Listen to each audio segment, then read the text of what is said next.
Isten hozott. Márkusz Panjanitának hívnak.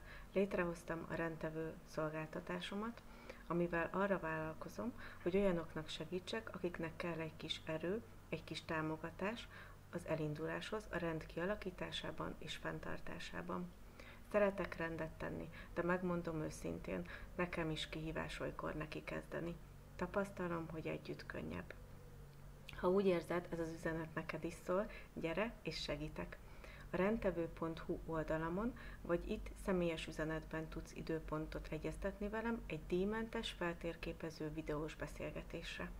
Időről időre törekszem megosztani hasznos tartalmakat, amik nem csak kívül, de belül is segítenek rendet tenni, ha van elszántságod, kitartásod és igen, őszinteséged. Induljunk el, és lássuk meg, mi kerekedik ki belőle. Együtt könnyebb.